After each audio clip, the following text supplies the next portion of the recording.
What's good, ladies and gentlemen of YouTube? JDaisy here with the JDaisy Gaming Channel, here with a little different video. I feel like I say that a lot. Are all my videos... Anywho, here with a little different video. This is Halo Wars, the original.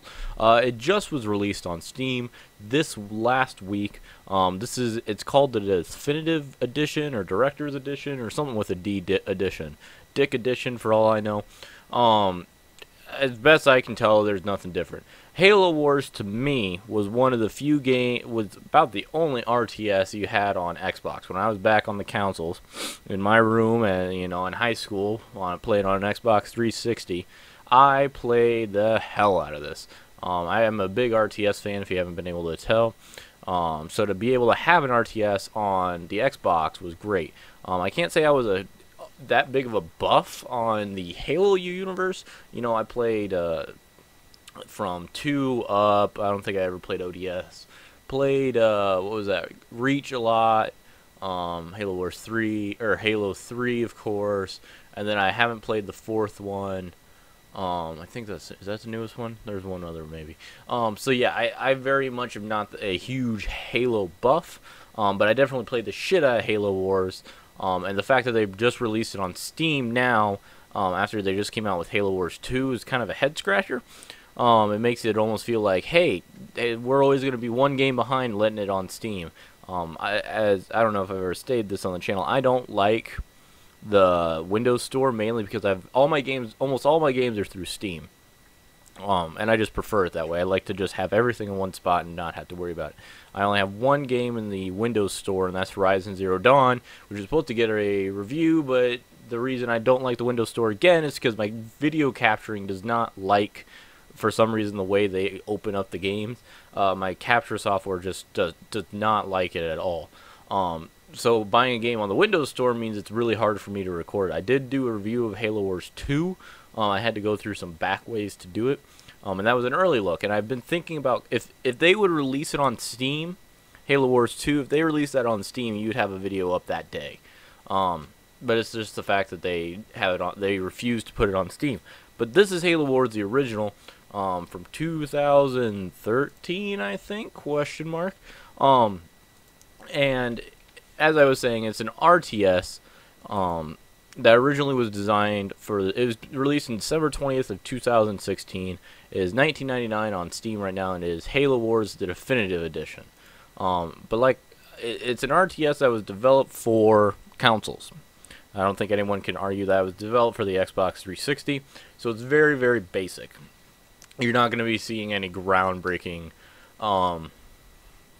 mechanics or anything like that. If you're a big fan of the Halo universe, this is where you want to be. The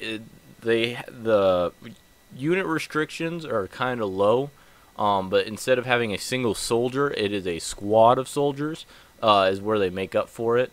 I have a lot of fun with it. There's just something about just these large, kind of overcomplicated battles going on. The maps are really well designed, and each map feels individual.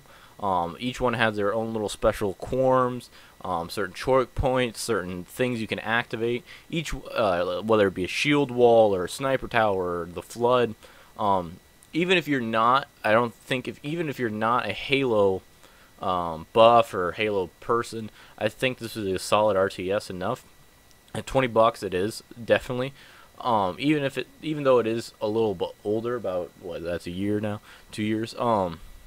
There's no way this came out in 2016. That must be their release date on Steam then, or when they published it to Steam, because it was out when I was in high school, so that was at least 2013. So at least 4 years old. I just looked at the Steam pages where I got that number. So it's a little bit older, but I really don't notice anything, especially with the Steam edition. I'm sure if I went back and played it on the Xbox, it would feel weird. It feels like an old game to me, and that might be my nostalgia filter kind of kicking in. And I think that's actually where I'll put this video. I'm going to put it in the review series. But so that could be me being a little biased because it is that. But I think it also has a fully fledged out campaign. I played the first couple missions of it. It's Ooh, sorry about that. I did not realize my phone was still on. Very, very, very sorry about that. Um, Fully fledged out campaign that the story is kind of bland, very Halo-y, but all in all, solid campaign with some challenges. If you go on the harder difficulties, it can be very challenging. Each having their own. Each you don't. Yes, you're building a base and you're getting troops, but each time you do it, it feels different. Each one has its own objectives. But like I said, it's a little bit bland. It does have a few things that make it pretty neat. And if you just play skirmish mode like I did most of my childhood, you have both the Covenant and the human side, and the Covenant actually has a subsect within it, which is the brutes, which just change what your infantry look like. And each group, or each one of those subsets, so the humans have 3 people and the Covenant have 3 people. Each one of those has either a leader or B special abilities. The humans having special abilities, and the Covenant having a leader that actually gets dropped on the battlefield. Both are very powerful when used correctly. Otherwise, you can waste their powers very easily. But it really adds that kind of depth of having like a commander on the field or having just a Mac round firing into it. And the AI is one of a kind of a progressive AI, so the more you play skirmish mode and the more it learns about you, it'll up the difficulty as you challenge it. So it's not just a easy, medium, hard, which you can do, or you can just let it do the automatic, which I do. So the more you play, the harder it'll ramp up the difficulty compared to what you do. It's not so crazy as it learns whether or not you use infantry a lot or anything. It increases the difficulty of the AI depending on how much more you play, thinking that you play more games, you should be getting better, which is a solid idea in my mind. But yeah, for $20, I think is very much worth a buy with a campaign, skirmish mode. I believe multiplayer. I'm about 80% sure multiplayer. I should have checked on that. I don't play many multiplayer games. I don't think any of my other friends have this. In fact, this game hasn't really been getting that much coverage, mainly because Outlast 2 and Sniper Ghost Warriors came out today. I'm actually recording this as my Sniper Warrior video is getting processed. The stream failed. Also, just a little bit of housekeeping. The channel got a new logo this week, being switched over across all the across everything, Twitter and everything. Big shout out! I'll put in the description of this box the person I hired to do that. It looks great. I love it. Let me know what you guys think of it, if you like it compared to the old one. It feels really good to have a professionally done logo, trademarked, copyright, all that good shit.